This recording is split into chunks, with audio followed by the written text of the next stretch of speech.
ഇന്ന് നമ്മൾ ഡിസ്കസ് ചെയ്യുന്നത് സിവിക്സിലെ പോർഷൻസാണ്. തൊഴിൽ വാർത്തയിൽ വന്നിട്ടുള്ള സിവിക്സിലെ കുറച്ച് ക്വസ്റ്റ്യൻസും അതിൻ്റെ എക്സ്പ്ലനേഷനും. The consumer protection act 2019 came into effect on July 2020.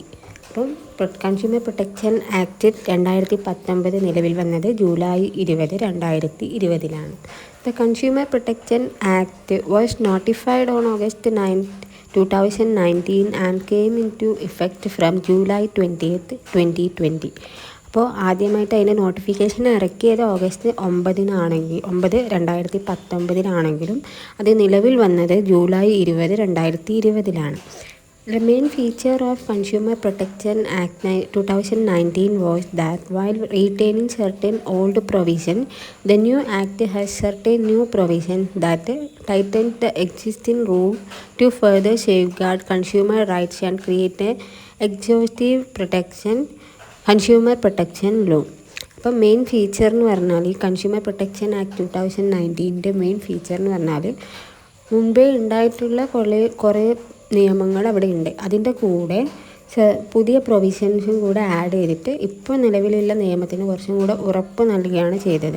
അതിലൂടെ consumer rights, consumer protection law എല്ലാം നടപ്പിലാക്കാൻ വേണ്ടിയിട്ട്. New provisions under consumer protection act 2019 are പുതിയതായിട്ട് വന്നിട്ടുള്ള പ്രൊവിഷൻസ് ഏതൊക്കെയാണെന്ന് നോക്കാം.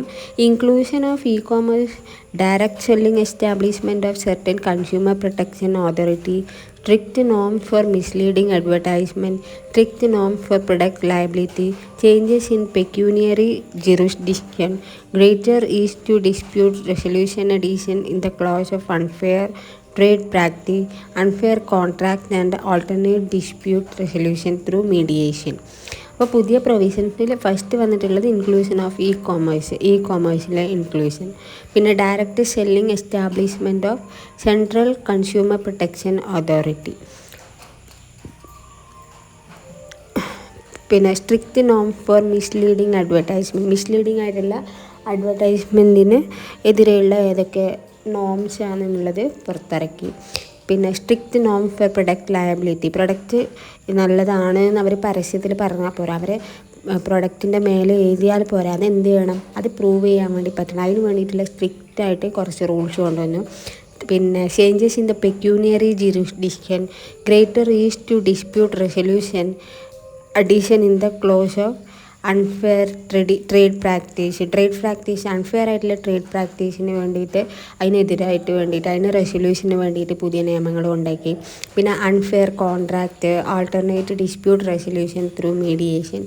അതുകൂടാതെ മീഡിയേഷനിൽ കൂടെ ഡിസ്പ്യൂട്ട് എന്തെങ്കിലും തർക്കങ്ങൾ ഉണ്ടായിട്ടുണ്ടെങ്കിൽ അത് പരിഹരിക്കാനുള്ള കുറച്ച് റൂൾസും കൂടെ ഈ പുതിയ ആക്റ്റിൽ ഇൻക്ലൂഡ് ചെയ്തിട്ടുണ്ട്. A consumer is a person who obtain a person who buys any goods or service. അപ്പോൾ ഈ കൺസ്യൂമർ എന്ന് പറയുന്നത് എന്താണ്, കൺസ്യൂമറിൻ്റെ ഡെഫിനിഷൻ എന്ന് പറഞ്ഞാൽ എന്താണ്, ഒരാൾ ഗുഡ്സും സർവീസസും വാങ്ങുന്ന ആളെയാണ് നമ്മൾ കൺസ്യൂമർ എന്ന് പറയുക. A consumer is a person who buys any goods or services for a consideration which has been paid or promised or partly paid and partly promised or under any system of deferred payment also include the user with approval of such goods or beneficiary of services. അതായത് ഒരു സാധനം വാങ്ങിയോ അല്ലെങ്കിൽ service വാങ്ങുകയോ ചെയ്യുന്ന ആളെയാണ് നമ്മൾ consumer എന്ന് പറയുക. അത് പാർട്ട്ലി പെയ്ഡ് ആവാം, ഫുള്ളി പെയ്ഡ് ആവാം, അല്ലെങ്കിൽ എന്ത് ചെയ്യാം, ആ approval of such goods or beneficiary service അതിന് യൂസ് ചെയ്യുന്ന യൂസറിന് നമ്മൾ കൺസ്യൂമർ എന്ന് പറയും. As per consumer protection act 2019 the expression buys any goods and hires or avails any services include offline or online transaction through electronic means or by teleshopping or direct selling or multi level marketing. ഏത് type of services ആയിക്കോട്ടെ, ഓൺലൈനിലായിക്കോട്ടെ ഓഫ്ലൈനായിട്ടായിക്കോട്ടെ, എങ്ങനെയാണ് സാധനം വാങ്ങുന്നത് എന്നുള്ളത് ഇവിടെ മാറ്ററില്ല. അത് use ചെയ്യുന്ന ആളാണ് കൺസ്യൂമർ എന്ന് പറയുന്നത്. The following persons are not considered as a consumer. പക്ഷേ ചിലവരെ നമുക്ക് കൺസ്യൂമറിൻ്റെ ഇതിൽ പെടുത്താൻ വേണ്ടി പറ്റില്ല. അവരേതൊക്കെയാണെന്ന് നോക്കാം. A person who obtain good free of charge, free ആയിട്ട് കിട്ടുന്നത് കൺസ്യൂമർ ഫ്രീ ആയിട്ട് സാധനം വാങ്ങുന്ന ആൾ എന്തല്ല, കൺസ്യൂമർ അല്ല. Who avail services free of charge, free ആയിട്ട് സർവീസ് കിട്ടുന്നവർക്ക് അത് കൺസ്യൂമറായിട്ട് ഇൻക്ലൂഡ് ചെയ്യാൻ പറ്റില്ല. Who obtain good for resale or for any commercial purpose, പിന്നെ കൊമേഴ്ഷ്യൽ പർപ്പസിനായിട്ട് ആദ്യമേ ഒരാളുടെ അടുത്ത് നിന്ന് വാങ്ങി വേറെ ആളുടെ അടുത്തേക്ക് വിൽക്കുന്നതാണെങ്കിൽ അതെന്തല്ല, അവരെന്തല്ല, കൺസ്യൂമർ അല്ല. Who avail services for any commercial purpose, ഒരു കൊമേഴ്ഷ്യൽ പർപ്പസിന് വേണ്ടിയിട്ടാണ് സർവീസ് ചെയ്യുന്നതെങ്കിൽ അതെന്തല്ല, അവരല്ല, കൺസ്യൂമർ അല്ല. Who avail service under contract of service, contract of സർവീസിൽ സർവീസസ് അവെയിൽ ചെയ്യുന്ന ആളാണെങ്കിൽ അവരെന്തല്ല, ഒരു കൺസ്യൂമർ അല്ല. As per the provisions of act, commercial purpose does not include used by a person of goods bought and used by him exclusively for the purpose of earning his livelihood by means of self-employment. അതുകൂടാതെ വേറൊരു provision കൂടിയുണ്ട്. ഇപ്പോൾ commercial purpose does not include used by a person of good bought and used by him exclusively for the purpose of earning his livelihood by means of self-employment. ഒരു self employment ചെയ്യുന്ന ആളാണെങ്കിൽ അവരെ എന്തിൽ പെടുത്താൻ പറ്റൂല എന്നാണ് പറയുന്നത്. Does not include used by a person of goods bought and used by him exclusively for the purpose of earning his livelihood by means of self-employment. അവരെന്തല്ല, commercial purpose അല്ല എന്നാണ് പറയുന്നത്. അതൊരു കൊമേഴ്ഷ്യൽ പർപ്പസ് അല്ല. How many consumer rights are guaranteed under consumer protection act 2019? 2019 act പ്രകാരം എത്ര consumer rights ആണെന്നുള്ളതെന്നാണ് ചോദിക്കുന്നത്. അത് 6 ആണ്, 6 കൺസ്യൂമർ റൈറ്റ്സ് ആണുള്ളത്. Consumer is having the following 6 consumer rights under the act. അത് ഏതൊക്കെയാണെന്ന് നോക്കാം. Right to safety, right to be informed, right to choose, right to be heard, right to seek redressal and right to consumer awareness. അപ്പോൾ 6 അവകാശങ്ങൾ ഏതൊക്കെയാണ്? Right to safety, സേഫായിട്ടുള്ള product കിട്ടുക എന്നുള്ളത് ഒരു കൺസ്യൂമറിൻ്റെ അവകാശമാണ്. റൈറ്റ് ടു ബി ഇൻഫോംഡ്, ആ പ്രോഡക്റ്റിൽ എന്തൊക്കെ include ചെയ്തിട്ടുണ്ട് എന്നുള്ളത് ആ പ്രോഡക്റ്റിൻ്റെ പുറത്ത് എഴുതിയിട്ടുണ്ടാവും അല്ലേ, അതെന്ന് പറയുന്നത് ഒരു കൺസ്യൂമറിൻ്റെ റൈറ്റാണ്, എന്തൊക്കെ ഉണ്ട് എന്നറിയാനുള്ളത്. റൈറ്റ് ടു ചൂസ്, ഏത് പ്രോഡക്റ്റ് യൂസ് ചെയ്യണം. അതായത് ഇപ്പം എന്തെങ്കിലും ഒരു ബിസ്ക്കറ്റ്, അത് പല പ്രോഡക്റ്റ് പല കമ്പനീസിൻ്റെ ഉണ്ട്. അപ്പോൾ ഏത് വേണം ചൂസ് ചെയ്യാൻ വേണ്ടിയിട്ട് അതിനുള്ള റൈറ്റ് ആർക്കുണ്ട്?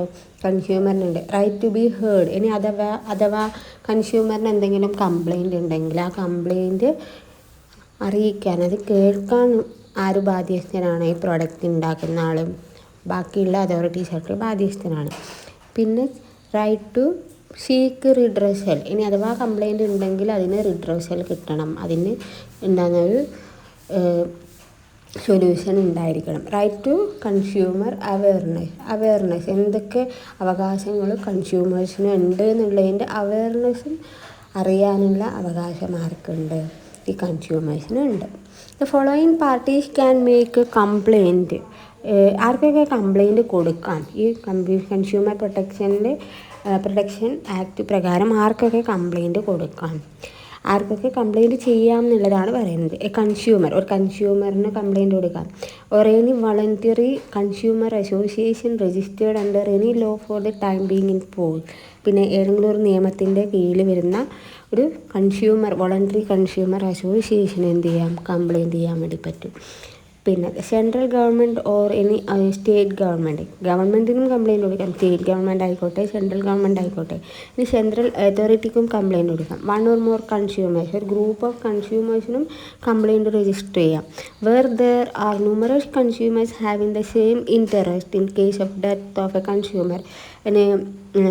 പിന്നെന്താ പറഞ്ഞാൽ, ന്യൂമറസ് കൺസ്യൂമേഴ്സ് ഉണ്ടെങ്കിൽ ഒരു ഗ്രൂപ്പായിട്ട് ഏതെങ്കിലും ഒരു പ്രൊഡക്റ്റിനെതിരെ കംപ്ലൈൻറ്റ് വന്നിട്ടുണ്ടെങ്കിൽ കംപ്ലൈൻറ്റ് രജിസ്റ്റർ ചെയ്യാം. പിന്നെയെന്ന് പറയുന്നത്, in case of death of a consumer his legal heir or legal representative, ഇനി ഒരു കൺസ്യൂമർ മരിച്ചുപോയി, എന്തെങ്കിലും ഒരു പ്രൊഡക്റ്റിൻ്റെ പ്രൊഡക്റ്റ് കഴിച്ചിട്ടോ അതിൻ്റെ ഏതെങ്കിലും ഒരു വെഹിക്കിളിൻ്റെ എന്തെങ്കിലും കംപ്ലൈൻറ്റോ അങ്ങനെ എന്തെങ്കിലും കാരണം കൊണ്ട് ഒരു കൺസ്യൂമർ മരിച്ചു പോയാൽ അത് ആർക്ക് അത് ഫോളോ അപ്പ് ചെയ്യാം? His legal heir or legal റെപ്രസെൻറ്റേറ്റീവിന് അത് കേസ് കൊടുക്കാൻ വേണ്ടി പറ്റും. In case of a consumer being a minor, ഒരു ചെറിയ കുട്ടിയാണ് അതിൻ്റെ കൺസ്യൂമർ എങ്കിൽ, ഫുഡ് പോയിസണിങ്ങൊക്കെ വരുന്നുണ്ടല്ലോ അപ്പോൾ അങ്ങനെ കേസിലാണെങ്കിൽ ആർക്ക് കംപ്ലയിൻറ്റ് കൊടുക്കാൻ വേണ്ടി പറ്റും? പേരൻറ്റിന് അല്ലെങ്കിൽ ലീഗൽ ഗാർഡിയന് കേസ് ഫയൽ ചെയ്യാൻ വേണ്ടി പറ്റും. A person buying goods or hiring services four business purpose cannot make A complaint. ഇനി അഥവാ ഇത് വാങ്ങുന്ന ആൾ ഒരു ബിസിനസ് പർപ്പസിന് വാങ്ങുന്ന ആളാണെങ്കിൽ അവർക്ക് കംപ്ലയിൻറ്റ് ചെയ്യാൻ വേണ്ടി പറ്റില്ല. അവർ ചൂസ് ചെയ്ത് സെലക്ട് ചെയ്ത് കൊണ്ടുവന്ന സാധനമാണ് അല്ലേ, അവർ സർവീസ് ഹയർ ചെയ്യുന്ന സർവീസ് അവർ ആരാണോ ബിസിനസ് പർപ്പസിനാണ് വാങ്ങിയിട്ടുണ്ടെങ്കിൽ അവർക്ക് കംപ്ലയിൻറ്റ് കൊടുക്കാൻ വേണ്ടി പറ്റില്ല. അപ്പോൾ ഇത്രയാണ് സിവിക്സിൽ വരുന്നത്.